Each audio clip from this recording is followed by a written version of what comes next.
Buenos días a todos. ¿Cómo les va? Muy contentos de recibirlos hoy en una nueva reunión de la Comisión de Compliance Penal Estratégico que dirigimos con Vicente de Palacios. Siempre es una alegría poder tener este contacto y compartir con ustedes la exposición de invitados de lujo, como los que tenemos hoy, ¿no? Hoy vamos a hablar, así al menos lo titulamos, sobre lo último en cibercriminalidad. Y la verdad es que yo después me quedé pensando y no sé si es del todo correcto, porque ¿cuándo es lo último? Lo último nunca viene, nunca puedo decir que es lo último. Quizás podríamos haber dicho lo último antes de lo último. Que quizás es esta noche o mañana. Esta es la verdad, ¿no? El enorme dinamismo que tiene todo esto. Siempre de la mano del ingenio popular, porque no sé si hay verdaderamente nuevas modalidades delictivas en esta materia, o se van ayornando, se van readaptando, acomodando a la realidad. ¿Y cuál es esa realidad? Esa realidad es que hay más home office, hay más home banking, hay una mayor desinformación, hay más phishing, hay más ransomware, más malware, y la verdad que entonces estamos llenos de preguntas. Preguntas que, no se preocupen, yo no las voy a contestar, porque para eso trajimos a los que saben. Pero, a ver, podríamos pensar, las empresas, los bancos, ¿verdaderamente invierten, hacen inversiones para tratar de evitar este tipo de cibercrímenes? ¿Están más vulnerables? ¿Son más endebles? ¿Verdaderamente existen software adecuados que permitan hacer investigaciones de fuentes abiertas y que se cruce información? ¿Hay controles? Las empresas, los bancos, y hablo de bancos porque están ahí en la punta, sufren o tienen los fraudes que admiten o que toleran, o verdaderamente el ciberdelincuente tiene que hacer un gran esfuerzo para vencer la resistencia y delinquir. Ahora, hace unos días nomás, y por eso hablo también más que nada de bancos, el 1 de julio, el Banco Central sacó un comunicado titulado "Se refuerza la responsabilidad de los bancos por los créditos que otorgan a través de canales electrónicos". Muy bien, pero esto es suficiente, porque sabemos que hay en todos los bancos los créditos preaprobados y es verdaderamente una gran tentación. Así que es suficiente lo que se hace. Se denuncian todos los delitos cometidos a través de esta modalidad de cibercriminalidad. ¿Se puede saber cuál es la cifra negra?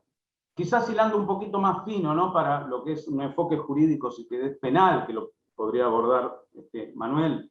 En todos los fraudes corporativos verdaderamente hay un ardid idóneo, se podría decir. ¿Qué pasa con las mulas virtuales? Que existen también las mulas virtuales, que son un eslabón de una cadena que, ¿cuán larga es? ¿Hasta dónde llega? Finalmente, y hay un montón de preguntas que van a poder, espero, tener ustedes, ¿cuál es la respuesta de los investigadores? ¿Cuál es la respuesta de la justicia? Estamos en una batalla que se gana, se empata o se pierde. ¿De qué depende?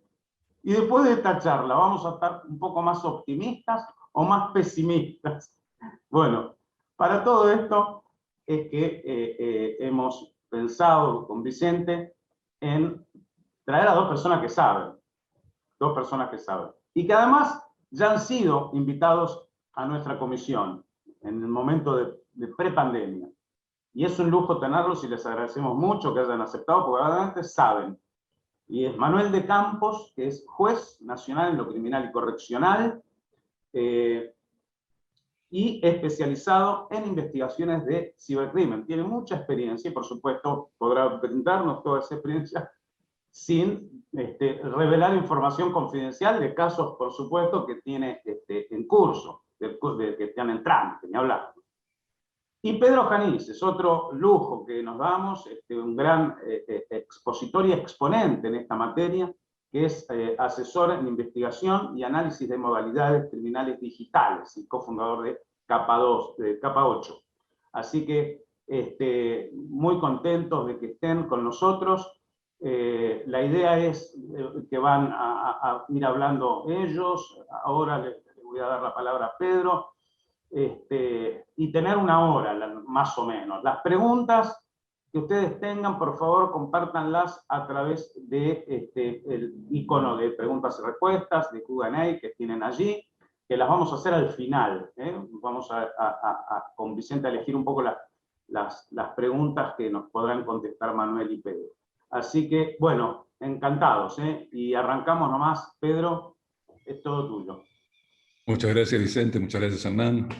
Manuel, me parece que nos hicieron trampa, porque ya nos pusieron temas que si arrancamos con las preguntas que hizo Hernán, ¿para qué vamos a poner una presentación si ahí le dio la clave de todo el foco?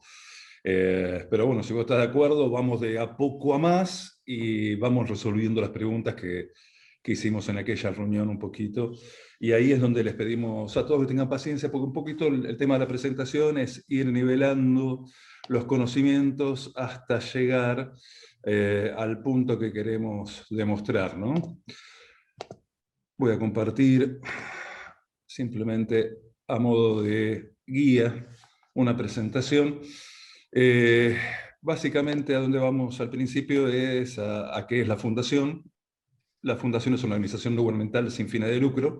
Con esto queremos decir que con el convenio que tenemos también con la Cámara, o sea, esto lo hacemos simplemente porque hay que hacerlo, porque hay que comunicar, no importa fin más altruista que simplemente prevenir y que todos tengamos el mismo conocimiento para prevenir esto. Ahora, vamos a la hoja de ruta, que es lo que nos interesa. Acá Hernán y Vicente nos dijeron, bueno, queremos saber qué está pasando, por qué sucede, qué impacto puede tener, puedo prevenirlo, qué hago cuando me pase.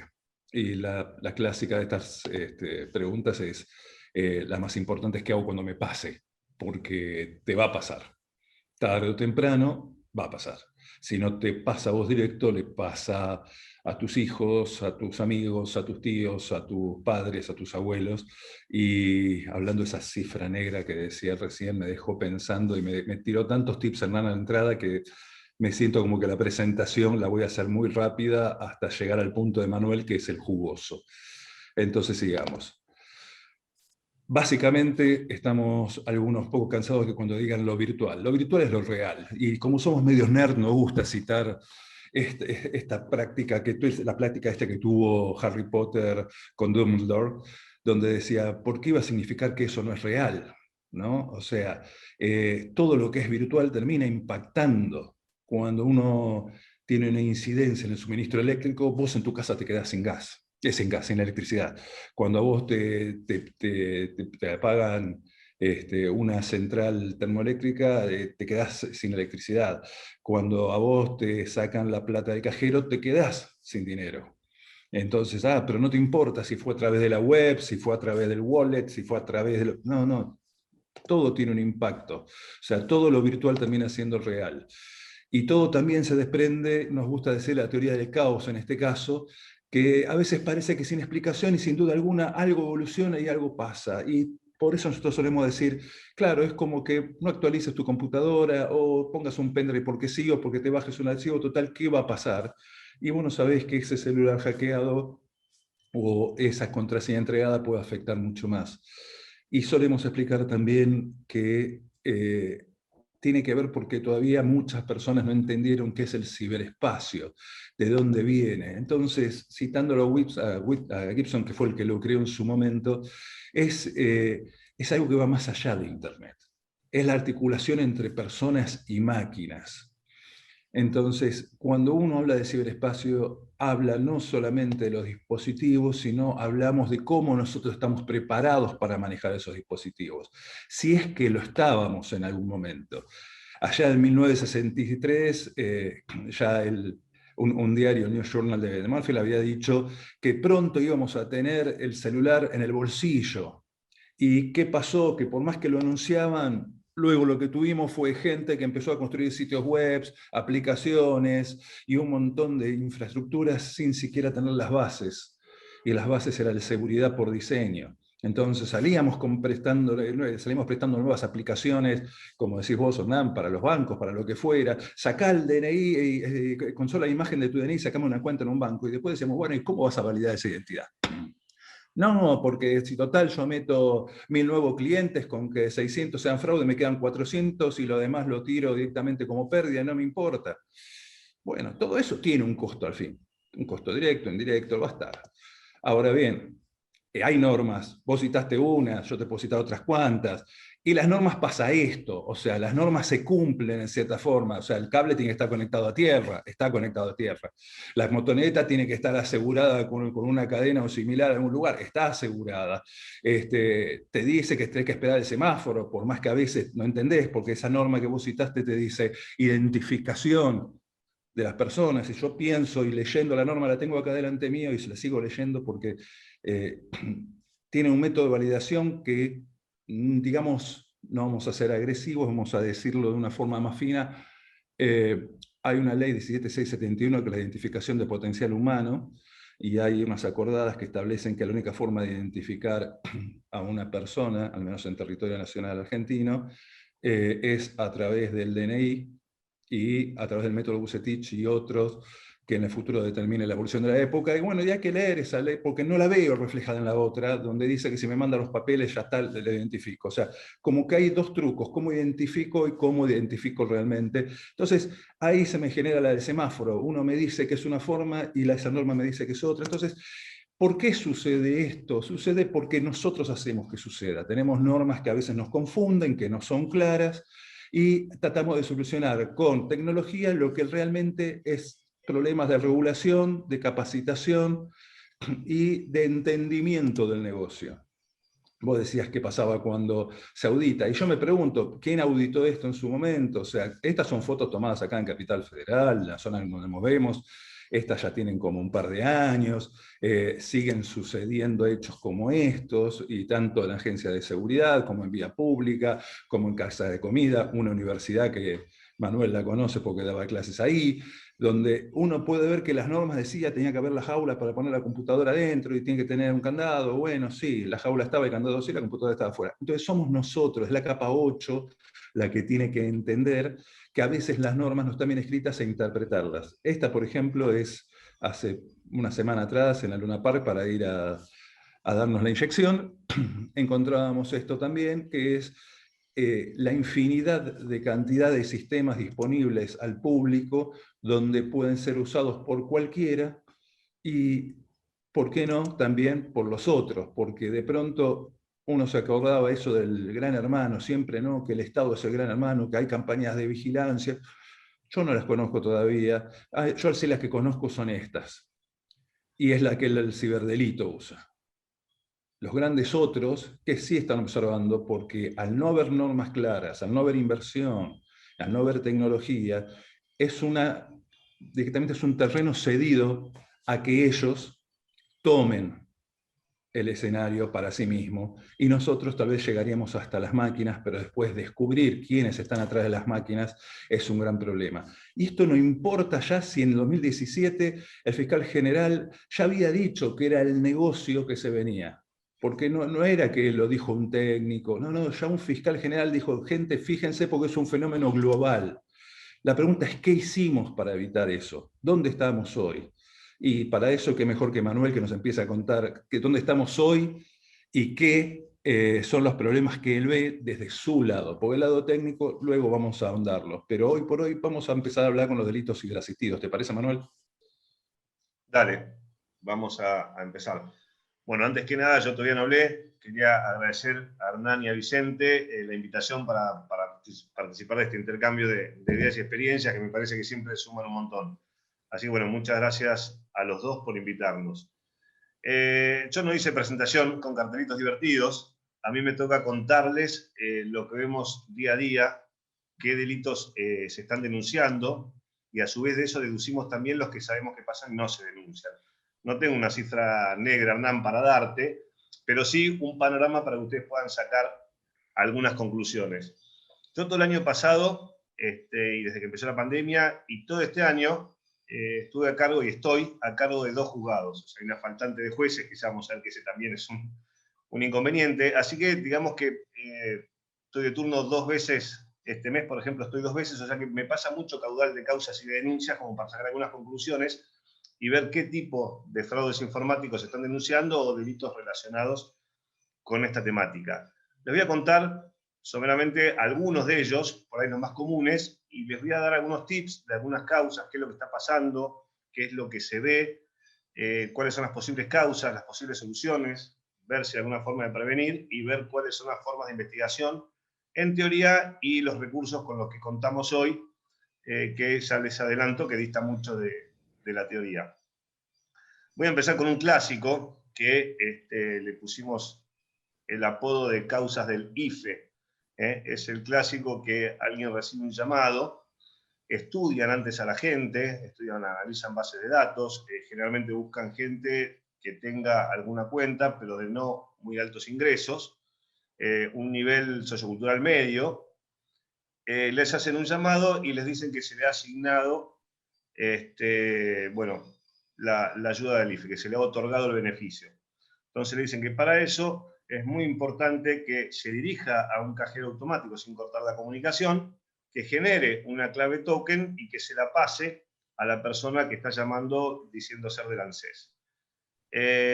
Mucha gente cae en esto, va hasta el cajero pensando que va a recibir dinero, hace el trámite, genera la clave y la envía a la persona que está hablando. En ese momento corta la comunicación y al ratito no solo le vaciaron la cuenta, sino que además obtuvieron un crédito a nombre de esta persona y también retiraron ese dinero. En una sola denuncia a veces es difícil avanzar porque se tienen muy pocos datos. ¿Qué hicimos en una de las que nos tocó?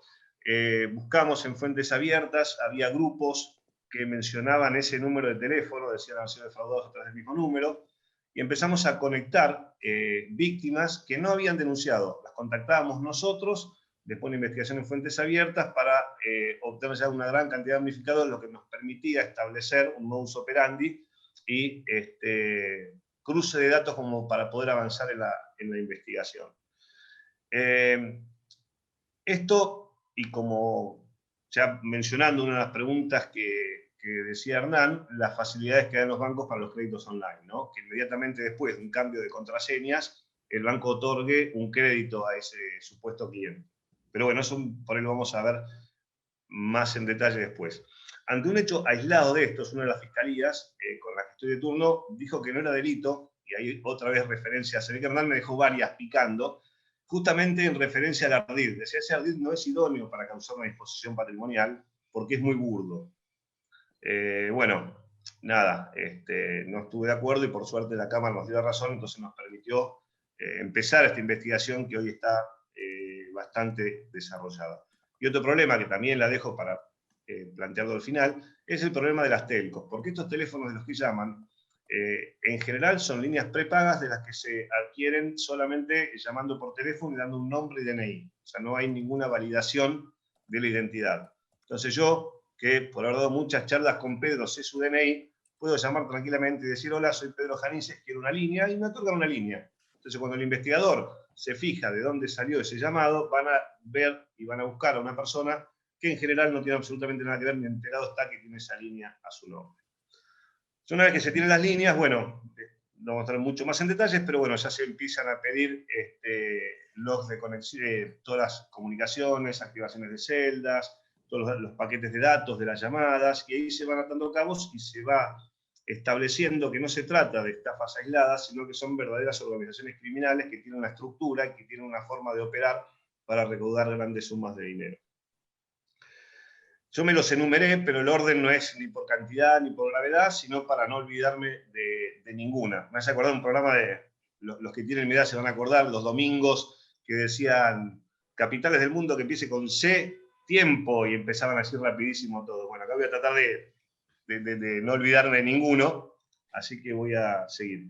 La segunda es similar con un sorteo de un supermercado. En general son supermercados, pueden ser de una empresa, no voy a dar nombre de supermercados, pero la operatoria es parecida. Se ha ganado un sorteo, tanta plata, tiene que ir al cajero, hacer unos trámites, etcétera, etcétera, el mismo trámite, obtener una clave token y pasarla a la persona que está comunicada.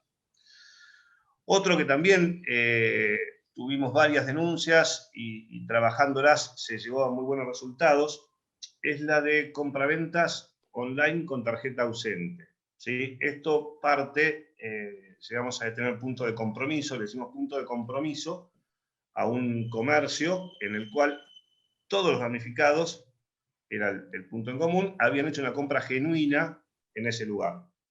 La mayoría de las que tuvimos de esa naturaleza son restaurantes. La gente va a comer, paga, se va y sigue usando esa tarjeta. O sea, no es que se quedan con su tarjeta.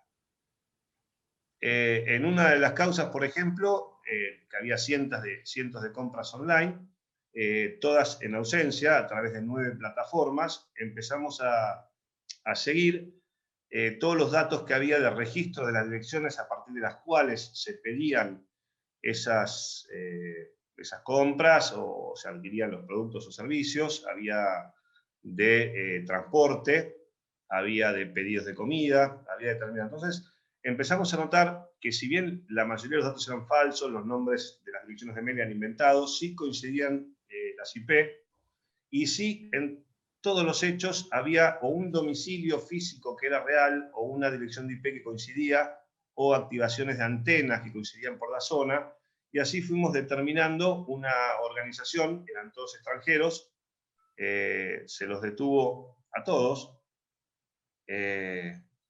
menos a uno, que era el jefe. Tuvimos que seguir investigando, se aplicó la línea de agente encubierto digital, que está vigente y utilizable, aunque no se utilice mucho, que permitió ubicarlo y detenerlo. Les cuento, por ejemplo, que esa detención fue en noviembre, y es al día de hoy, que no logramos que ninguna dependencia de las fuerzas federales pueda obtener la información que hay en la computadora de este cabecilla de la organización. Y para obtener los datos que había en los teléfonos, tenemos todavía alguno que no se ha podido abrir, y los que pudieron tardaron 4 o 5 meses, ¿sí? Cuando esto debería ser algo inmediatamente posterior a los procedimientos de detención. Además de esto, está la de compraventas online, ¿sí? El sistema es, alguien ofrece, por ejemplo, les cuento un caso, en la plataforma de Facebook, ofrecía a la venta una computadora en 86.000 pesos. ¿No? Se contacta a través de la plataforma un interesado, le pregunta datos sobre la computadora, y quedan comprársela, entonces le pide que le pase su quit y el CBU para hacer una transferencia. Al rato le avisa que ya le hizo la transferencia, se fija y tenía 90.000 pesos acreditados en su cuenta. Entonces la otra persona dice, uy, disculpa, me equivoqué, en vez de 86 te mandé 90. Por favor, cuando vaya a buscar la computadora, pone 4.000 pesos. Y la persona te dijo, no te voy a dar 4.000 pesos, en todo caso te decime una cuenta y yo te transfiero. Bueno, le transfirió, y la otra persona mandó un delivery a buscar la computadora. Ese depósito que está en su cuenta era un crédito que había obtenido la otra persona cuando le pasó sus datos de quit y de CBU, ¿sí? Es decir, nada. También empezamos a investigar a partir de la llamada, pero resulta que en este caso el imputado cometió el error de hacerlo de una línea que había obtenido a nombre de la madre. Entonces, bueno, ya quedó un dato físico, se ubicó al delivery a través de cruces electrónicos, y ya se determinó también cuál fue la persona que llevó y a qué lugar llevó esa computadora. Es decir, siempre hay que dar elementos y se puede investigar, ¿no? Estos son tipos de denuncias para que estén atentos cuando tengan que vender algo por una plataforma. Y después hay casos también, y esto para que lo tengan en cuenta, la plataforma para mí más importante de esto, no voy a decir nombres, pero por ahí con un gesto se dan cuenta cuál es muy segura, Pero ¿qué pasa? Inmediatamente el que ofrece por ahí para estar seguro recibe una oferta y le dice, pero salgamos de la plataforma porque así nos evitamos comisiones, es más rápido, vamos por WhatsApp, vamos por Facebook.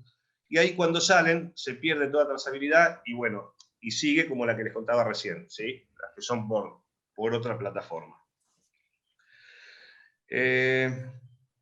Esa que les decía recién de tarjeta ausente, un detalle me olvidaba, no era una sola persona, sino que era una organización, eran todos extranjeros, y todos ellos, todos los detenidos, tenían varias compras cada uno con esas tarjetas, y algunos usuarios tardaban un tiempo en darse cuenta porque se ocupaban muy bien de hacer gastos bajos que no llamaran la atención, ¿sí?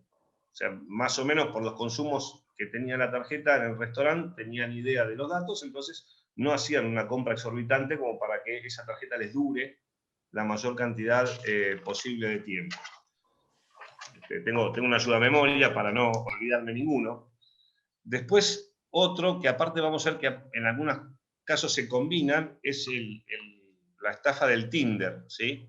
A través de esta aplicación, normalmente en este caso las víctimas son mujeres, o la gran mayoría de las que tenemos son mujeres. Bueno, se contactan a través de la aplicación, empiezan una relación virtual con alguien que inmediatamente o en muy poco tiempo le pide pasar a WhatsApp, a Facebook, a alguna otra aplicación, o a veces por mail, entablan una relación, y en algún momento le dice, bueno, voy a viajar, te voy a ir a conocer, y después dice, bueno, no pude viajar, tuve un inconveniente, perdí el pasaje, si vos me mandás plata, yo puedo sacar otro pasaje, me mandás tantos dólares, $1000, $1500, así te voy a ver. Y la otra opción es te mando un regalo.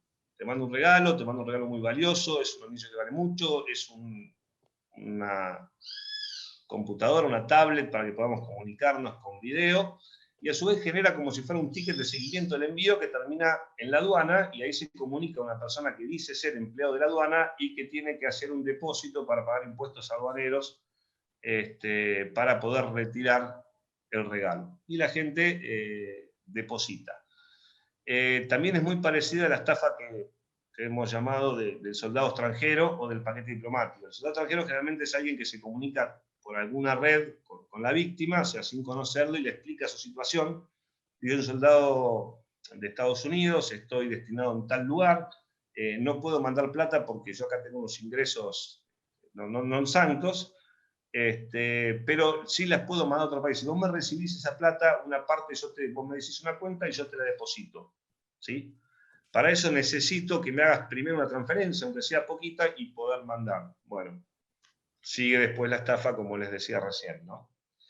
Después de esa primera transferencia, le siguen pidiendo, en algún momento se avivan, y cuando se avivan, que es una estafa, viene la amenaza y la extorsión. Bueno, yo ya sé dónde vivís, dónde todo, así que si no mandás plata, te voy a mandar gente.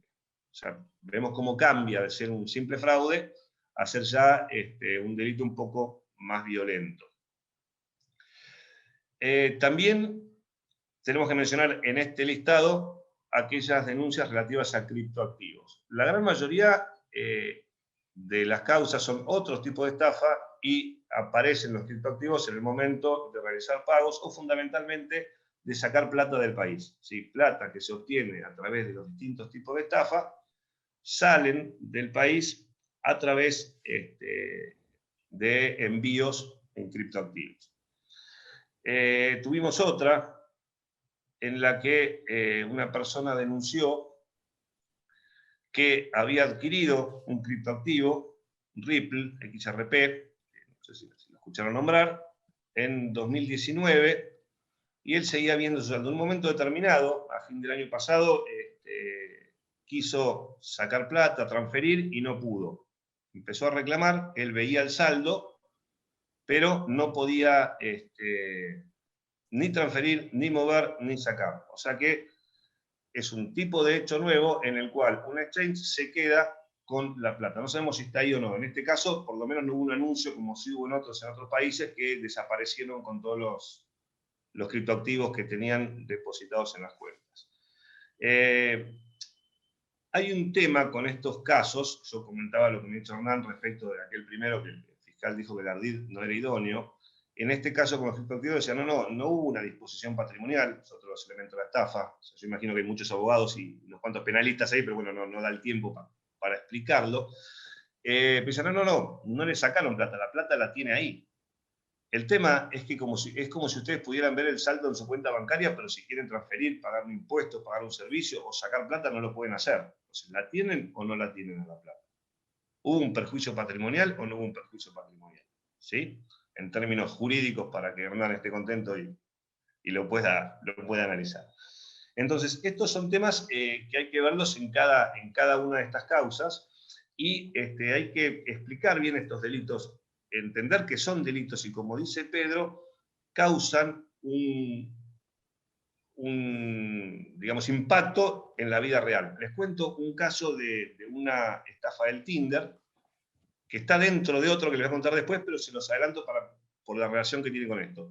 Es una mujer que cayó en la estafa del Tinder, hizo 2 depósitos muy grandes, y con el tercero, en dólares además, se dio cuenta, entonces no lo hizo. ¿A qué le dijeron? Sí, pero ¿sabés lo que pasa? Ahora sos parte de una red internacional de fraudes, tenemos todos tus datos, así que si no seguís mandando plata, te vamos a denunciar y además te vamos a mandar gente. ¿Qué hizo esta mujer? Sacó un crédito ante esa amenaza y el miedo que tenía y mandó una cantidad de dólares importante. Esa mujer, después de eso, ante un nuevo pedido, intentó suicidarse. Después le cuento cómo llegamos a mujer. Así que fíjense cómo estas cosas pueden tener impacto en la vida real. No estoy fundida, estoy con deudas, e intentó suicidarse. Detalle de esto. Voy a hacer una mención al ransomware, que ya Pedro adelantó que se iba a abocar más, lo va a desarrollar con la dark web, donde se ofrece como servicio también, ¿no? Ransom as a Service. Y voy a decir qué pasa acá. Acá es lo que no se ve, pero lo voy a mencionar, todos escuchamos hablar, sabemos, por ahí tenemos acceso a estadísticas, a números, a cantidades de ataques. Todos los que están en este ámbito han escuchado el fin de semana pasado el Kaseya, ¿no? Que afectó a muchas empresas en todo el mundo, algunas en Argentina, es más, de gente que estuvo trabajando en eso, pero denuncias, nada.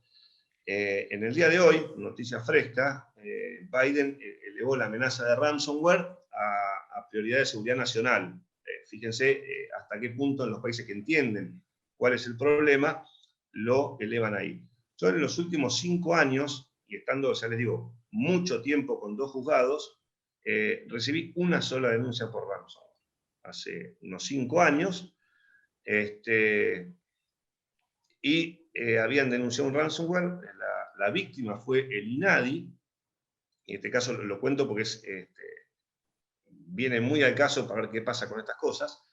En el momento de recibirlo se formatearon los equipos y se siguió adelante. 2 meses después el interventor hace la denuncia. Ahora, ¿qué pasa? Al haber formateado los equipos, se obstruyó cualquier posibilidad de obtener una prueba válida para poder investigar de dónde venía ese ataque, cuáles eran sus características, bueno, vectores de ataque, etcétera, etcétera. Y además de eso, la denuncia fue 2 meses después, y por ¿qué pasó? Bueno, vamos a hacer la denuncia, pero ya no había nada que hacer. Igualmente lo intentamos, fue gente especializada de una fuerza de seguridad federal, y obviamente no había nada que hacer. El fiscal pidió el archivo, se archivó, pero decidimos poner en conocimiento del Ministerio de Justicia qué era lo que había pasado, porque el INAI dependía del Ministerio de Justicia. Entonces fuimos, alto funcionario, fui personalmente a llevar el oficio, expliqué la situación, pregunté si sabía lo que era un ransomware, y me dijeron que no. Entonces cuando le expliqué, dijo, uy, eso es serio, habría que hacer algo. Y sí, es serio. O sea, esta vez fue el INADI, se perdieron las denuncias, pero si atacan una infraestructura crítica, te pueden paralizar el país. Por ejemplo, si atacan el sistema financiero, ¿no? Imagínense que de golpe nadie puede tener acceso a sus cuentas. Más de uno va a entrar en pánico, me parece, más allá de las entidades. Pero bueno, al ransomware no se le da la importancia que se le debería dar en este tipo de denuncias. O sea, no se denuncia directamente. Se trata Yo tengo una pregunta, Manuel. Manuel, tengo una pregunta. No se denuncia, pero ¿cuántas consultas tuviste? Muchas, pero informales.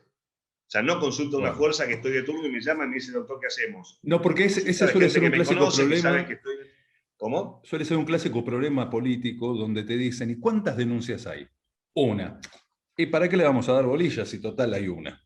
No, no, Claro. pero esa cifra negra que dice Hernán, a mí me da un 8-2. Yo recibo 2 solamente denuncias de cada 10 que consultan. Y eso es constante a través de gente que llama, te pregunta y le decís, bueno, mira, podés denunciar al fin de la conversación, Hernán, Vicente, le damos un par de pistas donde denunciar. Pero es muy serio lo que dice Manuel, porque al no haber denuncias no se destinan equipamiento ni gente. Entonces, termina pasando con que Argentina es una gran cifra negra a nivel de delitos ciberasistidos y ciberdelitos. No, no sé, Manuel, si vos lo ves igual, porque esta charla no está preparada, les aclaro a los que estén escuchando, tanto a Hernán como a Vicente, salimos los dos, cada uno con su speech, pero si coincidís con esto. Sí, lo veo igual. Me acuerdo una reunión similar a esta que tuvimos con quien en ese momento, si te acordás, era el jefe de delitos tecnológicos de Policía Federal, con Sistema Financiero, que explicamos un poco el tema de los fraudes y le preguntamos, bueno, ¿por qué no se denuncia? ¿No? Que los bancos tienen ese prurito, no, pero van a ver que somos débiles, que somos vulnerables. Y el jefe de tecnológico le dijo, bueno, eso es lo que pasa. Si dice, no, está pasando esto, hay cientos de ataques todos los días, todos los bancos reciben ataques, hay montones de víctimas, bueno, ¿cuántas denuncias tienen? 2. Entonces, ¿qué hace el Estado? Y dice, compro patrulleros porque denuncian mucho más robos en la calle. ¿Sí? Hay mucho más robo de celulares, pongo gente a patrullar, en vez de invertir en capacitar técnicos o en recursos tecnológicos para investigar este tipo de delitos. O sea que todo tiene sus consecuencias en el tema de denuncias o en el tema de cómo nos manejamos ante este tipo de hechos que son bastante importantes. Bueno, sigo con la enumeración. No me quedan muchas clases, pero sí varias cosas. Otro que hasta ahora no había mencionado es el BEC, Business Email Compromise, que sí aumentaron las denuncias desde que empezó la pandemia. Se ve que hubo mucho más transacciones comerciales. También es conocido como Man in the Middle, es el clásico que hay una operación comercial a través de mail y en algún momento alguien se presenta simulando el mail de la persona que está negociando y pide una transferencia a determinada cuenta que obviamente se obtenía previamente con un phishing, y esa cuenta no es de alguien que está en la organización criminal, sino que es alguien como nosotros que nos tomaron la cuenta cuando no lo supimos, y ni nos enteramos a veces que pasó un montón de plata. Estos BEC son más sofisticados, ya primero estudian y analizan las empresas, analizan los flujos comerciales, estudian qué es lo que puede hacer que caigan. Ayer, concretamente, para que vean datos fresquitos, no voy a decir la empresa, pero tuvimos una denuncia.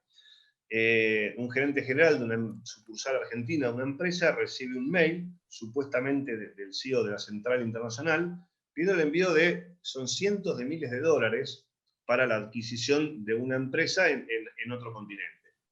Y lo pone en copia con un supuesto abogado de un estudio muy conocido internacional que tiene sede en muchos países. ¿Sí? Lo pone en copia con ese supuesto abogado y le pide por favor confidencialidad, que no lo comente en la empresa, que no le diga a nadie, porque tiene miedo que si se perdería la confiabilidad, se perdería el negocio, que esperara hasta que la bolsa en Nueva York lo anunciara, ¿no? Y les tiro algunos datos, no voy a entrar en detalles. Finalmente no cayeron en la estafa, tomaron la precaución, las consultas y se evitó. Simplemente se hace la denuncia para la investigación. Por ejemplo, el primer mensaje se originó en Helsinki, en Finlandia, ¿sí? Con un proveedor de internet de allá. El supuesto abogado se conectó desde Estados Unidos. Les tiro 2 o 3 datos para que vean la complejidad y la investigación y la organización previa que hay en quienes cometen este tipo de delitos. El estudio internacional tiene sucursal, bueno, como decía, en varios países, es bastante antiguo, pero el dominio que se usó con los nombres de los abogados principales, con los nombres de los socios, pero siempre por ahí cae un guión, una punta o algo, se registró hace un mes, o sea, unos 15 días antes de este hecho. Entonces, fíjense cuando hay un BEC, cómo es la preparación, y no tengan la menor duda que son organizaciones internacionales que cometen este tipo de delitos en muchos países al mismo tiempo, ¿sí? No es que, yo caí en un BEC, era uno que estaba por ahí, y dijo, a ver, intento comprarle algo a esta empresa. No. Tengan claro que son organizaciones criminales con muchísimos recursos, y fíjense que todos estos datos hicieran que al gerente general de una compañía internacional le cerrara el contacto con el abogado, con el estudio de la empresa. un montón de cosas. Cerraban como para avanzar. Así que bueno, y fíjense los puntos estos, ¿no? Varios países que tocaban. Y siguiendo con BEC y con esto de que son organizaciones, tengo acá mi tablet como ayuda a memoria, para que vean la tecnología. Una causa que estamos trabajando, que Pedro también conoce porque participa, le vamos a decir O para identificarla, empieza también con un BEC que se denuncia a principios del año pasado. Es una empresa argentina que es víctima de un BEC. En ese momento lo que transfirió fueron 200.000 pesos, nos pasa el número de cuenta.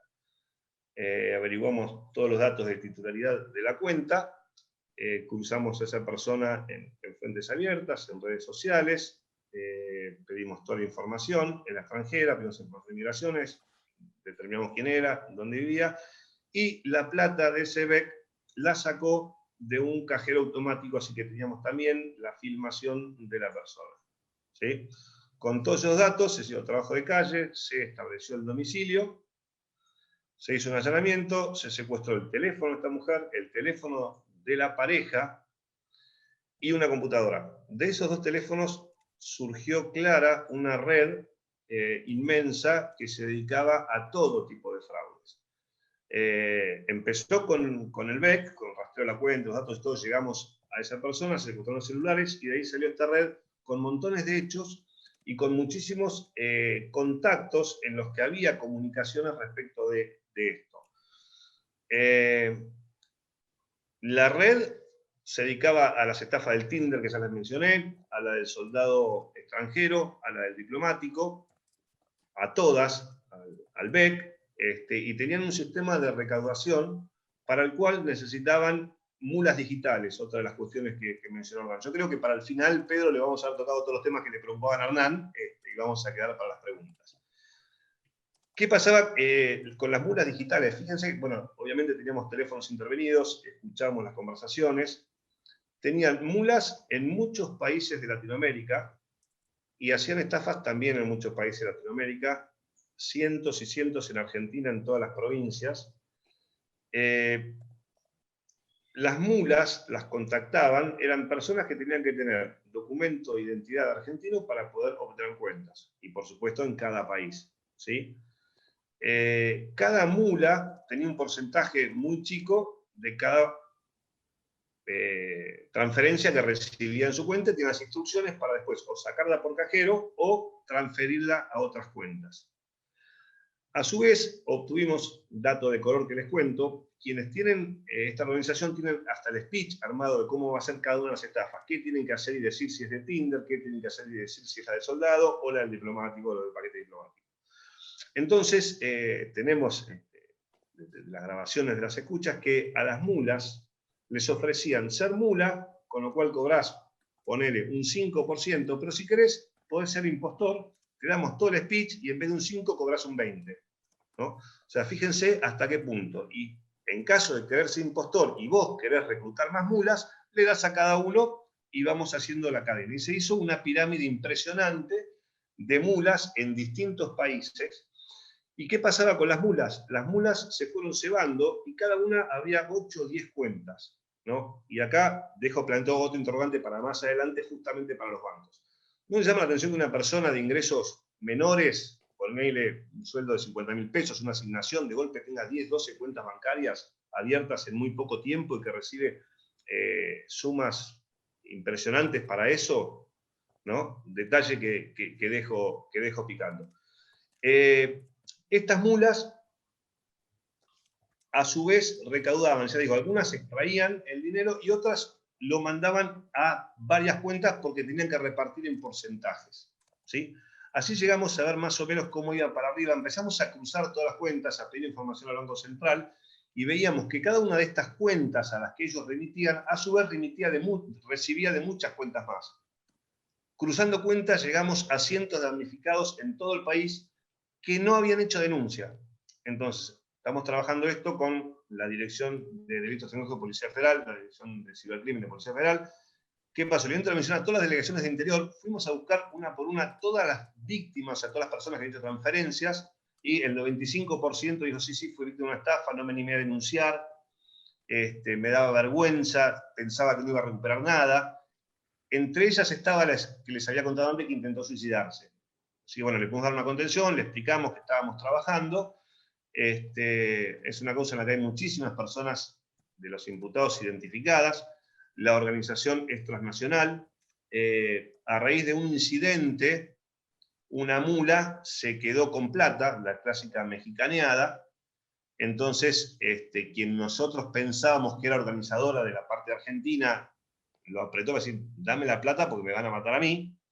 Teníamos un supuesto jefe de nacionalidad de un país de África, que no voy a decir, y por las comunicaciones determinamos, bueno, Pedro lo sabe, pero bueno, imaginen, que a él, a su vez, lo apretaban desde otro país. O sea, nos costó mucho lograr, porque es un dialecto africano el idioma, conseguir una traducción, y a su vez lo estaban extorsionando para recuperar la plata que la cadena se había mexicaneado allá abajo, ¿no? Descubrimos hechos en 3 continentes, flujos de plata, montones de países de 3 continentes, un tráfico internacional de sumas enormes, y en uno de los teléfonos intervenidos determinamos también 2 casas de cambio truchas que ofrecen servicios en las redes, pero están ploteadas como verdulerías, y de esas intervenciones determinamos un montón de mensajes de SMS Center que acreditaban la transferencia de bitcoins, ¿sí? Toda la plata que se recaudaba sale a determinados países en bitcoins y eso está acreditado en la cadena de investigación. Pedro, ¿nos toca llorar ahora o nos toca llorar dentro de un ratito? Yo te diría, empecé a llorar porque parte de todo lo que estás diciendo está en la presentación también, o sea, tal vez la pregunta que seguiría después sería ¿por qué sucede esto de nuevo? ¿No? Uno es el escenario de por qué sucede en el sentido de fuimos avisados de que venía el tsunami, vino el primer tsunami, dijimos, che, pasó el tsunami, ahora vino otro tsunami, decimos, che, ¿viste que la otra vez pasó un tsunami? Sí, acá viene otro, seguimos sin hacer nada y estamos en la misma situación, estamos esperando un tercer tsunami diciendo, che, qué cagada, mirá, vienen los tsunamis. Entonces, el marco normativo, seguimos trabajando como en el siglo XVIII, la justicia sigue sin recursos tecnológicos, ni de sistemas, ni humanos. Seguimos, ahí recién alguien preguntaba, perdón que les saque el trabajo acá, Hernán o Vicente. Daniel Piazza decía, ante este nuevo escenario de transición digital, ¿creen que es imprescindible adaptar las capacidades del jurista tradicional acomodando sus capacidades a las exigencias de la economía digital y el contexto jurídico? Se mandó un discurso, Dani, acá, pero también, o sea, ¿qué hacemos para capacitarlos, para tenerlos? Ahí había otro fiscal que también decía que compartía con vos muchos de esos casos, Manuel, y la verdad es, la primera pregunta que se me viene a mí es, che, pero ¿y cuánto de esto es culpa de la tecnología? Tratando de dividir lo que es delitos ciberasistidos, que son estos que estás contando, donde el delito es el delito tradicional que decía Hernán al principio. Che, ¿qué de nuevo hay de esto? No, Hernán, no hay nada de nuevo, perdóname. El hombre es el único animal que tropieza 2 veces con la misma piedra. Bueno, seguimos tropezando lo mismo. 2, 3, 5. Cambia el argumento, cambia el guión. Mira, hay cosas positivas, una mencionaste recién, la verdad que hay muchos fiscales que están trabajando también bien estas cosas, obviamente hay otros que no, que todavía no lo entienden, no dimensionan, pero hay otros que sí acompañan, y la verdad que eso es fundamental para una investigación de estas. Pero yo me iba a referir a otras cosas, como por ejemplo el que les conté de la organización de tarjetas ausentes. Hace 10 meses que tenemos la compu y no la pudimos abrir, los teléfonos nos tardaron 6 meses, no era que eran teléfonos, no sé, el último iPhone. No eran tan sofisticados.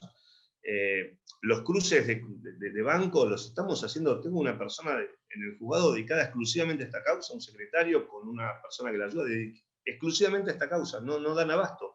Son tanta la información que viene, que achiqué el personal que atiende los turnos y que todo, para dedicarle gente a esta causa, porque todos los días se despachan como si fueran 10, 15, 20 causas, todos los días hay prohibidos larguísimos con montones de medidas, y después cada medida que remarcan dulce leche afuera, con gestiones, hablando con uno, hablando con otro. Nada. les comento algunas cosas de esto. Primero, falta de recursos humanos. O sea, tanto en la justicia, ya les dije antes, la mayoría de los jueces estamos con 2 juzgados casi permanentemente. Falta de personal en los juzgados, porque esto hay que analizar toda la información. O sea que en cantidad y en calidad también, porque esto requiere, no digo una formación tan profunda, pero sí entender cómo funciona este tipo de actividad delictiva, cuáles son las causas, las consecuencias y cómo se investigan. Porque si creamos un método de investigación, que creo que lo estamos logrando para tipos de causas, por ejemplo, ya tenemos una especie de método para los de tarjeta ausente, una especie de método para los de Tinder, ya tenemos una metodología que vamos trabajando con distintas fuerzas federales, obviamente con la colaboración de MINESTA también, y esto vamos buscando una forma que nos permite ir ganando experiencia para avanzar con estas cosas. Así que bueno, recursos humanos en calidad y en capacitación, y no solamente en la justicia, sino también en las fuerzas que investigan esto, ¿sí? Tienen escaso personal, tienen muy buenos técnicos, pero a veces falta recursos tecnológicos. Por ejemplo, les voy a tirar un dato que estamos gestionando y tratando de conseguir.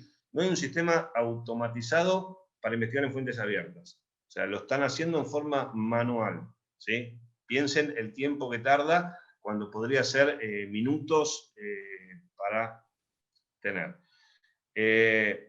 Lo mismo pasa con el análisis de datos extraídos de dispositivos, ya sea móviles o fijos, computadoras, celulares.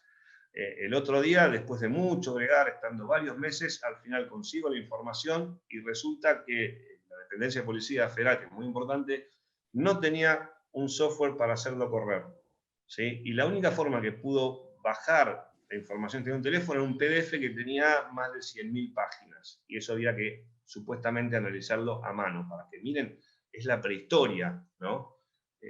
Con este tipo de investigaciones. Después, no hay capacidad para muchos, los dispositivos de alta gama, hay un solo, y vos corregime, Pedro, que por ahí estás al tanto, si no es así, un solo UFED Premium con licencia actualizada, y hay que matarse para conseguir que nos autoricen un ticket.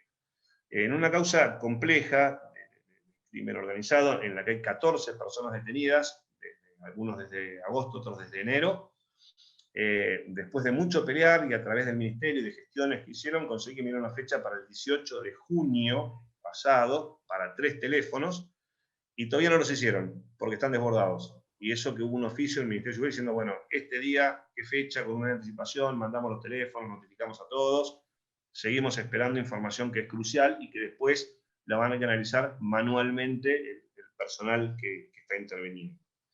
Después, ¿qué es fundamental para investigar crimen organizado? Las comunicaciones y los seguimientos del flujo de plata, ¿sí? No hay sistema oficial, por ende no tenemos sistema, para intervenir comunicaciones que no sean las clásicas por teléfono. Hoy los criminales en general ya no se manejan por teléfono, ¿sí? Es todo WhatsApp, redes, etc. No hay tecnología para intervenir, o sea, no hay tecnología, no, sí hay tecnología, existe tecnología, no tenemos en Argentina disponible, ¿sí? Hago la aclaración. Que sería fundamental para hacer este tipo de seguimiento. Hay tickets de un sistema para hacer tracking de celulares, también muy limitados. Acá están utilizando Geomatrix con algunas fichas. Hay sistemas mucho más desarrollados que se podría hacer seguimiento, nos podrían dar mucha información para poder avanzar en este tipo de causas, ¿no? Bueno, eso es un poco el panorama. Y después les cuento, por ejemplo, que ante esta falta conseguimos una demo de una empresa, y acá quiero destacar también la colaboración público-privado. Hay empresas que por suerte colaboran, tienen interés en que se resuelvan estos casos. Y para instalar el software automatizado se requería un servidor que, por ahí Pedro sabe más las características técnicas, pero no era un servidor como para la NASA. O sea, era algo como si fuera la capacidad de 10 computadoras de las que estamos usando ahora para esta entrevista. Y la Fuerza Federal no tenía un servidor de esas características y de esa capacidad para correr el software que gratuitamente nos facilitaban su utilización. Así que bueno, un poco el panorama, y les quiero decir, para no cerrar y decir, vamos a ser optimistas, pesimistas, como dijo Hernán, o sea, ¿qué les puedo decir de positivo? Que hay gente capacitada, que hay gente interesada en esto, que hay gente que está trabajando, y que a pesar de estas condiciones que son prehistóricas, se está teniendo éxito en bastantes causas. Se han descubierto estos hechos, se ha acreditado quiénes fueron los autores, se ha acreditado tecnológicamente, que para mí es la prueba más certera, o sea, no, es indiscutida, a tal punto que, y acá no quiero que se aprovechen los penalistas, pero son tan claros y acreditan con tanta sorpresa los hechos que lo único que se plantean a veces justamente son los errores en la cadena de custodia, desde la obtención de esta evidencia hasta su utilización en el juicio para acreditar hechos. Entonces, ¿son complejos de investigar? No tanto. Se dificulta el hecho de que no hay recursos, sobre todo tecnológicos, porque el humano, en definitiva, gente con esfuerzo y con ganas, hay. Así que, como punto positivo, se están descubriendo muchos de estos hechos, identificando a los autores y recuperando bienes. Así que, bueno, esto es un panorama, no sé cuánto voy de tiempo, pues ni miré la hora, pero creo que me llevé bastante. Lo dejo a Pedro que siga con la parte tecnológica y, por supuesto, quedo a disposición para lo que sea, preguntas o hacer comentarios a lo que dice Pedro, ¿no? También. Gracias, Manu. No sé, Hernán, Vicente, ¿cuánto tiempo tenemos? A ver cómo acelero. Ponele unos 15 minutos, así después nos queda un espacio de preguntas, ¿vale? Bien, perfecto. Coincido con Manuel, obviamente, en casi todo, excepto en la última parte de que son fáciles de investigar algunos, que no son muy complejos, porque justamente cuando uno tiene que limitarse a ciertos recursos técnicos y tenés que abocarte a leer y a tratar de meter en una pantalla de 14 pulgadas en un Maltego información de cualquiera de las pequeñas causas Claro, perdón, por eso el dije, señor juez fáciles tiene. en la teoría, dificultadas porque nos falta tecnología, justamente. Te das cuenta que del otro lado tienen todas las de ganar. Pero con tu permiso, voy a volver a poner un poco el tema de la PPT, porque si bien no había nada armado específicamente, creo que nos sirve de guía a donde quiero llegar, que tal vez suene un poquito fuerte, es cuál es la responsabilidad que tenemos que tener, porque no me tengo que olvidar que es de compliance esto, en cierta forma. Entonces, si bien querías hablar de fraude, y qué mejor que uno de los jueces que está manejando más este tema todos los días, eres también y comprender que uno tiene que ponerse al otro lado. Y por favor, saquemos la palabra del lado del hacker, sino pongamos la palabra del lado del delincuente, porque estos son delincuentes, no son hackers, y lo tenemos que repetir en cada vez que podamos. Hay delitos que son contra la máquina, hay delitos que son utilizando la máquina y otros en la máquina. Cada uno tiene una complejidad. Cuando uno recibe estos pedidos que te hace Manuel, uno tiene que tratar de entender dónde está la evidencia, dónde puede haber rastros y hasta dónde puede llegar. Entonces tiene que entender cuál es el modus operandi que tiene, y también tiene que poder entender cuáles son las víctimas reales. Si son usuarios, si son empresas, infraestructuras, organismos, países o todos ellos, porque por el efecto de mariposa justamente empezó por un usuario y terminé llegando a una infraestructura crítica de un país. Antes que alguna pregunta salga por ahí, la respuesta es no, y ya sé cuál va a ser la pregunta, y la respuesta va a ser no, no hay. ¿Ok? Le digo porque estuve viendo un par de nombres ahí que me van a tirar esa pregunta, y no, no hay. Sigamos. Lo dijo Manuel en su momento, ¿qué tan difícil puede ser convertirse en un delincuente? Esto que ven aquí ahora lo vamos a ver en vivo, simplemente para poder tomar una reseña, que son servicios que se alquilan, y como bien dijo Manuel, el tema de Casella como uno de los puntos más importantes, que de pronto uno dice, pasa en Estados Unidos, pasó en el mundo. Sí, pasó en un colegio acá.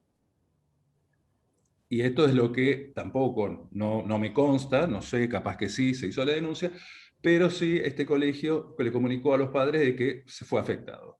y es constantemente, por no decirles semana a semana, recibimos llamados de empresas, de tanto particulares como organizaciones pequeñas, medianas y grandes, que han sufrido un BEC, como dijo Manuel, un ransomware, y que tratan de ver por mecanismos que no sean los legales cómo poder solventarlo. Y acá a veces dejan una brecha muy importante, que es la del empleado infiel.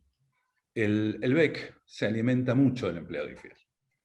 O sea, de aquellos que tienen información estratégica que puede ser aprovechada por terceros. Tuvimos un caso también con otro de los que está escuchando esta conversación, donde habían cambiado el encargado de sistemas y casualmente terminan con dos incidentes uno tras otro. Uno fue un BEC de un desvío de $64.000, y el segundo fue un ransomware que por ciertas características que no obedecía al modus operandi del ransomware, y el rescate tampoco era el común del ransomware, dado que tenía una billetera vieja, y una dirección vieja, y que ya había sido utilizada para otros fines, y de pronto el monto que se pedía no daba. Entonces uno empezaba a analizar y decía, mira, no correspondía, y bueno, y el empleado infiel se pudo llegar a que había sido puesto y había sido simulado un ransomware, dado que la firma tampoco correspondía a ninguna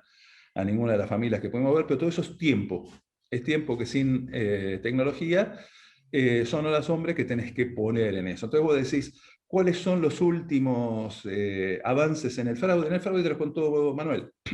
Nada nuevo, nuevos artes, nuevas filosofías, pero lo importante de todo eso es que ahora hay empleados que también aprovechan esas situaciones porque se ponen en el medio.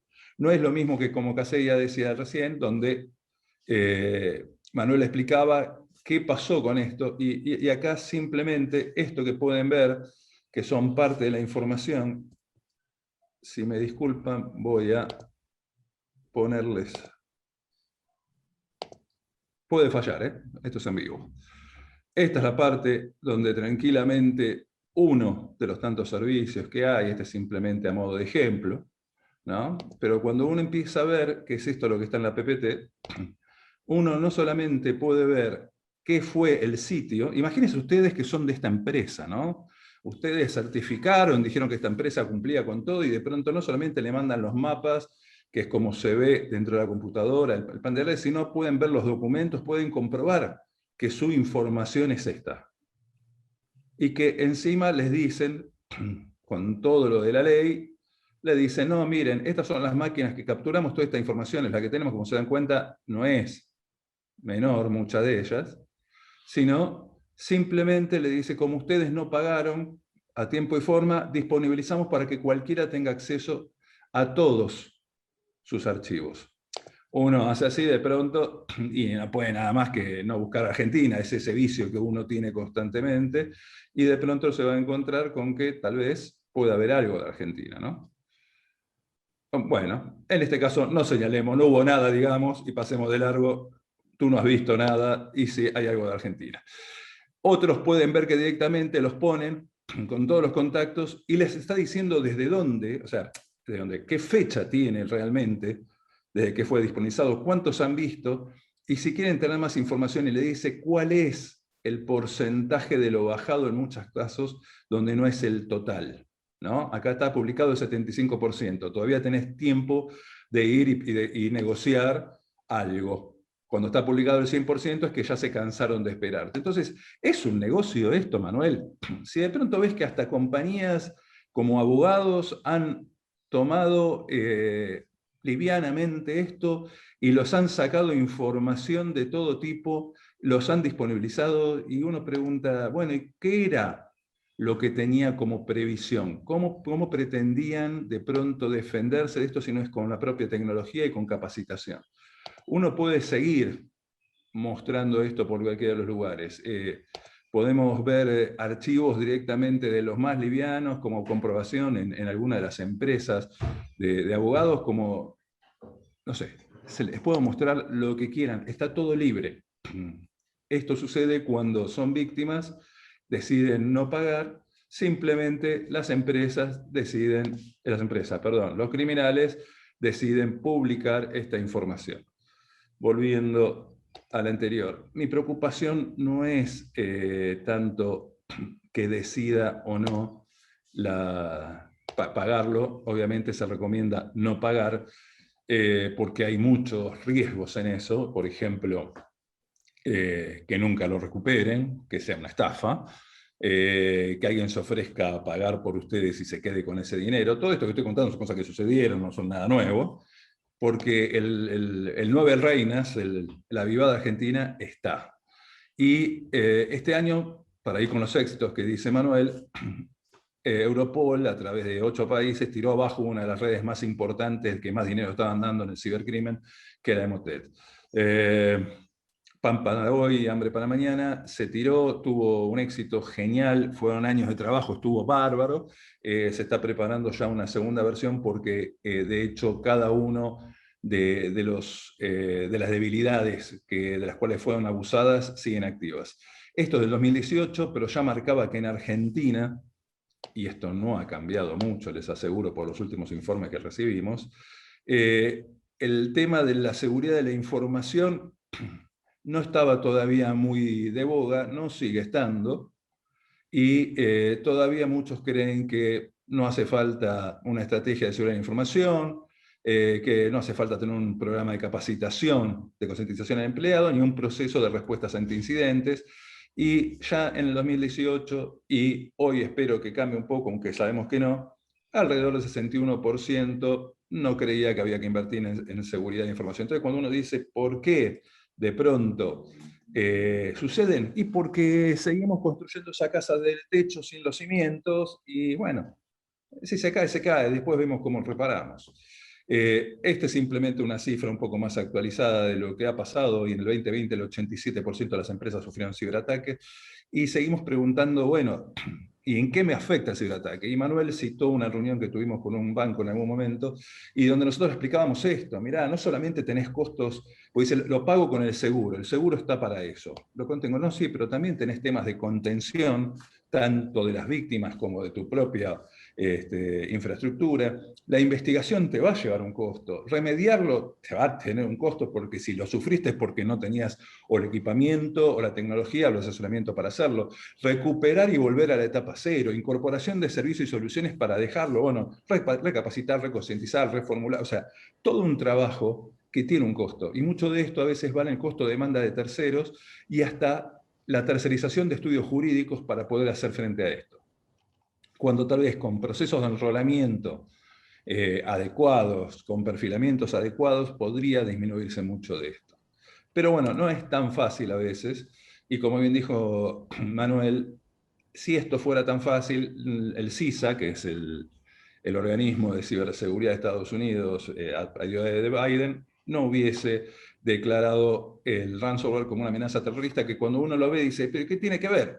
Y porque el terrorismo también mutó, también se puso con los criptoactivos y con las finanzas, y esto no es simplemente a modo de darle un color, sino es, ¿se imagina alguna de sus empresas mañana que vengan y el juez lo llame y le diga, che, tenés esto para declarar? ¿Por qué? Porque tu empresa está como una proveedora o financiera a un grupo terrorista o a un grupo BACRIM.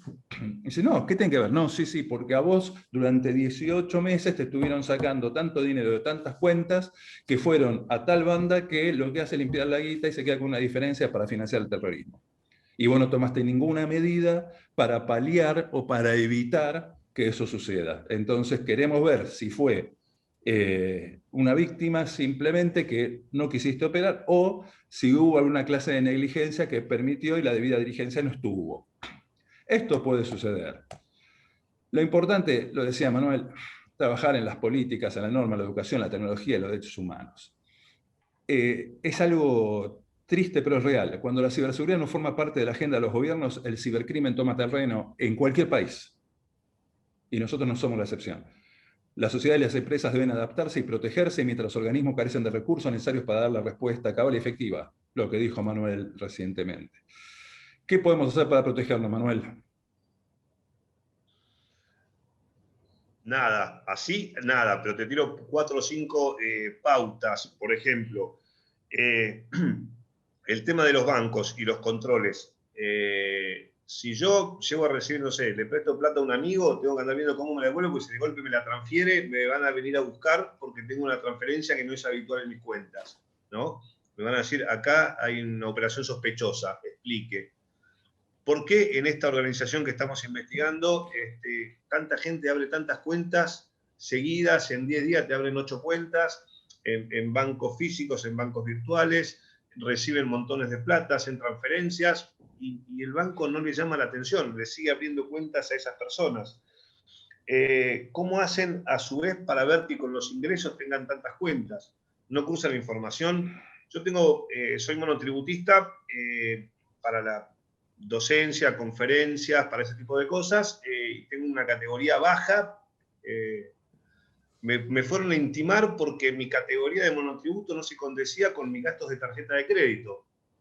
Y cómo esta gente de la causa que les conté, no, aparte de la intimación, parecía que me venían a ir con un tanque y me iban a fusilar, más o menos todo ese apercibimiento que tenía esa intimación que me llegó de la PIB. Que asustado llamé al contador y dice, no, quédate tranqui, que yo lo soluciono. Entonces, primero repasar toda la normativa, ver los mecanismos de control. Ahí me había dicho Hernán que había entre auditorio oficiales de cumplimiento. ¿No notan en los bancos todas estas irregularidades que se ven? ¿Sirve la resolución del Banco Central? Y acá Pedro comentarlo también. O sea, tiene cosas positivas, como por ejemplo que ahora hay que doble factor de autenticidad, van a acreditar que son las personas, van a establecer 48 horas.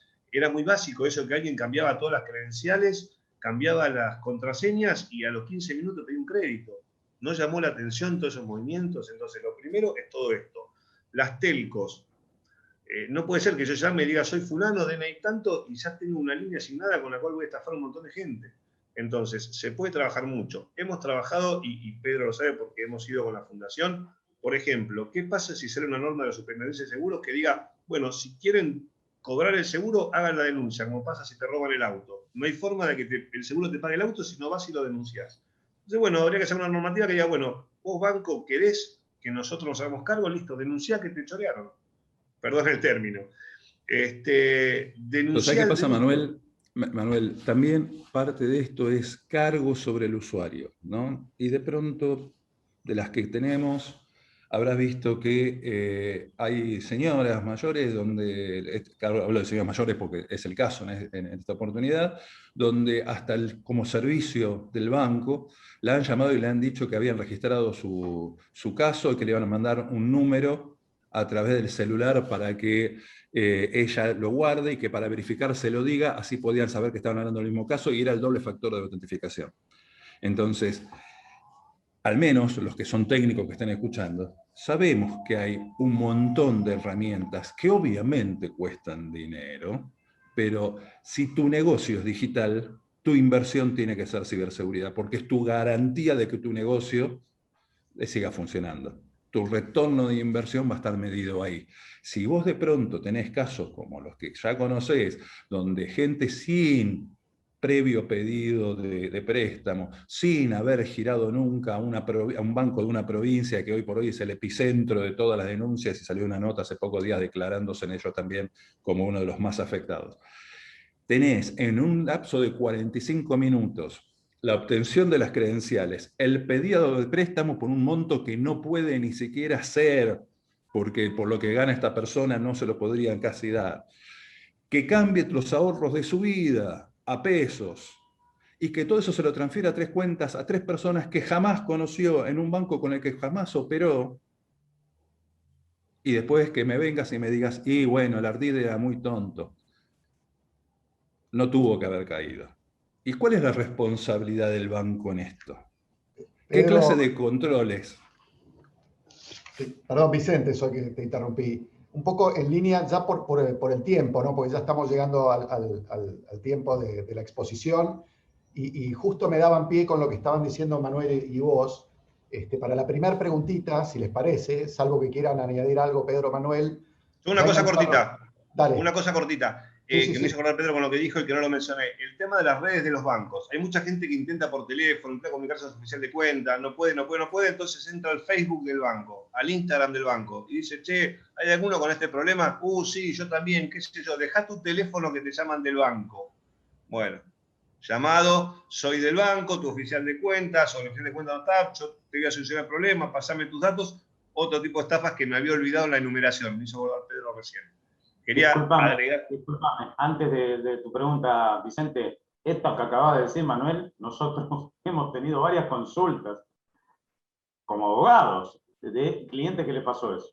Sí, hay muchísimos. Me había olvidado en la enumeración anterior. Sí, sí, sí. Y ahora sí, perdón, Vicente, vamos a la... Y un poco, me viene bien también lo de Hernán, porque todo está relacionado con todo en este sentido, desde lo jurídico, desde lo técnico. Y una de las primeras preguntas que está contestada era si se advertía la falta de inversión, que está contestada, y si habría que imponer o establecer algún proyecto de ley para obligar a hacer esto, ¿no? Y ahí Hernán también había dicho la comunicación del Banco Central a la que se refirieron recién, ¿no? Si hay que obligar. Y un poco en mi cabeza, y la pregunta es, que pase de ser un costo a ser una inversión, ¿no? Y en este sentido, un poco la pregunta más para Manuel es, y algo dijo Pedro, de quién es la víctima real. En estas cuestiones donde intervienen entidades financieras, en las causas penales, la víctima, ¿quién es el legitimado para ser querellante? Porque hay mucha discusión de quién se tiene que hacer frente a al fraude, ¿no? ¿Quién responde? ¿El banco? Porque el banco se da vuelta y dice, no, es usted, o usted brindó mal una clave, o usted fue víctima de una estafa, después vemos si el ardid es idóneo o no, cuestión jurídica dogmática. La pregunta, Manuel, concreta es, ¿hay querellantes en estas causas? ¿Y quién es? ¿No? ¿Si es la víctima o es alguna entidad financiera? Bueno, te pongo un ejemplo concreto. En las compras con tarjeta ausente es la entidad financiera, es la firma titular de las tarjetas, ¿sí? La empresa de medios de pago, por ejemplo, que son querellantes y ellos ya tenemos varias denuncias hechas por ellos. Nuclean todas las tarjetas, nos mandan un Excel con todas las operaciones que reportan no reconocidas y presentan la querella.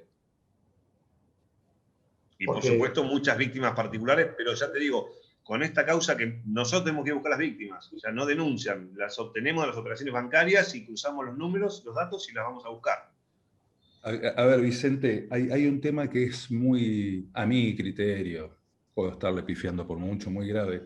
Todavía no se entiende que estas son acciones de criminalidad organizada compleja, que de pronto son 1.000, 2.000 y llegamos, no quiero exagerar, a 20.000 afectados de pequeños montos que todos van a través de 2 o 3 organizaciones muy grandes que nuclean y que cuando se hacen allanamientos se encuentran las libretitas escritas, no solamente de las tarjetas, de los teléfonos, del speech, de lo que tienen que decir, y tenés roles que Manuel te los puede explicar también, donde vos tenés captadores de mulas, donde vos tenés los entrenadores de mulas, los que cobran comisión por esto, tenés quienes hacen, o sea, tenés diferentes roles de actores. Estos son organizaciones criminales.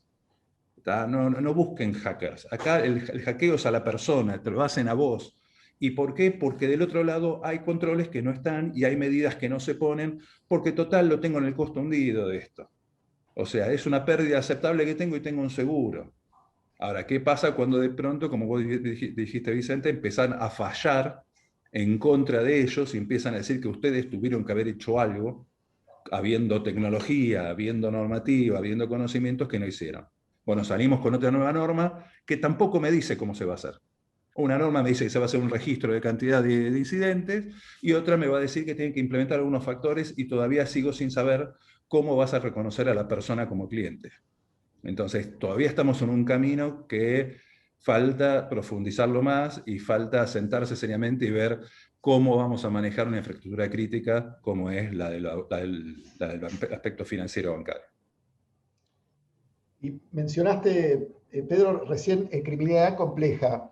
Y hay un par de comentarios y preguntas respecto de si se puede mejorar, o primero si se puede mejorar la cooperación público-privada en esto, si hay algún tipo de idea, y la cooperación también local e internacional, ¿no? Habiendo mencionado tantas veces que estamos frente a organizaciones transnacionales, ¿no? En este sentido.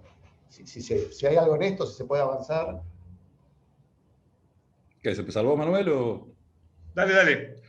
Bueno, tranquilamente, vos vas a ver que hay mucha cooperación a través de Interpol y directamente también con países con los cuales hay acuerdo país para trabajar en esto. Hay otros acuerdos como Budapest que todavía siguen, si bien ya están aprobados y está con una segunda etapa próximamente en un año más a poder ser lanzado, todavía falta modificar los códigos penales para que se adapten.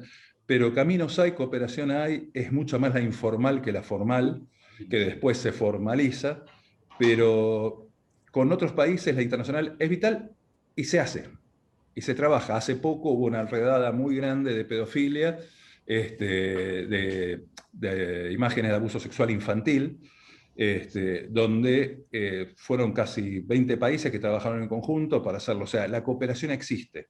Y en esto de fraude también. El problema está en el otro escenario. Es internamente por qué no se denuncia y qué se puede hacer con cooperación público-privada.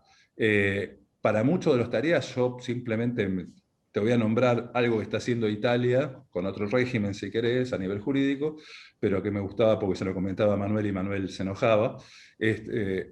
Italia directamente en estos casos, cuando son grandes bandas, en su caso podían ser hasta mafias, pero digamos, cuando son crímenes muy grandes, hay un fondo que los juzgados utilizan para contratar de terceros los servicios para lo que Manuel declamaba como intercepción de comunicaciones específicas, por ejemplo, WhatsApp, Telegram. Entonces, a través de orden judicial, todo el debido proceso que tiene que hacer con todas las autorizaciones, la fuerza policial no tiene ese sistema, no lo tiene el juzgado, pero sí contratan a terceras empresas que desarrollan los módulos para eso y con las auditorías pertinentes y con los oficiales pertinentes trabajando con ellos, hacen esa operación y luego se resguarda todo, se destruye y se deja solamente la evidencia. Entonces, ¿hay cooperación en otros países? Sí, otros regímenes legales, otra clase de privacidad, otra clase de concepción de investigación del crimen. Acá en Argentina estamos todavía muy atrás en todo eso, tendríamos que empezar simplemente con este nuevo pacto social, ¿no? Entre las empresas y la seguridad y decir, bueno, vos protegete y yo te ayudo a protegerte, pero invertí, capacitá, tratá de que no sea solamente un check, cumplí con la norma, tengo la 27.000, genial, ¿en dónde? ¿Para qué proceso? ¿Y qué evidencia tenés de esto? O sea, compliance con qué a veces me pregunto, porque después cuando suceden y uno empieza a ver los nombres de la Argentina, que traté de evitar la mayor cantidad de los que están en Argentina, se dan cuenta de que empezás a ver y los perfilás para ver qué clase de nivel de empresas son, y a veces son muy buenas. Entonces, el cumplimiento queda cumplimiento, ¿no? O sea, queda con ese juego de palabras de en los papeles queda todo bien, pero después, en la verdad, me faltó algo. Aclaro una cosa, no me enojé, sino que me morí de envidia, pero bueno. Y con respecto a la cooperación, está funcionando y de hecho anda bien la cooperación informal. Ahora, cuando hay que pasar a los canales formales, olvídate, los tiempos son imposibles. Es directamente como si no existiera. Y bueno, y el sector privado está empezando a colaborar. De hecho, se había mencionado que nos habían ofrecido gratuitamente la demo de algunos software, pero bueno, no hay nada de inversión. No solamente en esos softwares, que no se invierte, sino que además ni siquiera hay un servidor capaz de soportar correr un software. O sea, no, estamos en la prehistoria. Pero bueno, nada, ahí vamos. Bueno, bárbaro. Bueno, chicos, pero qué amables haber compartido con nosotros todo esto. Súper interesante, pero ya son las 11:30. Se nos ha pasado ya un montón de tiempo. Les quiero agradecer de nuevo con Vicente su participación. Les agradecemos a todos que nos hayan acompañado hoy. Creo que ha sido muy útil. No sé si del todo podemos estar más optimistas o más pesimistas. No, eso veremos cada cual cómo tiene su día hoy, ¿no? Pero muchísimas gracias de nuevo y el aplauso que seguramente es de todos los que están del otro lado. Bueno, y ya los tendremos de nuevo seguramente más adelante. Muchísimas gracias. Te debo la demo que hicimos aquella vez. Sí, tremendo, Que eso más... Más divertido. Eso fue espectacular. Me quedé blanco. Ya la volveremos a hacer en persona y vamos a disfrutar y sentir el delito en las propias manos. Muchas gracias, Hernán, Vicente. Bueno, muchas gracias, Hernán, Vicente. Todos. Y si quieren dejar mi mail de contacto a la lista de inscriptos, a disposición y para lo que necesiten ustedes en la asociación.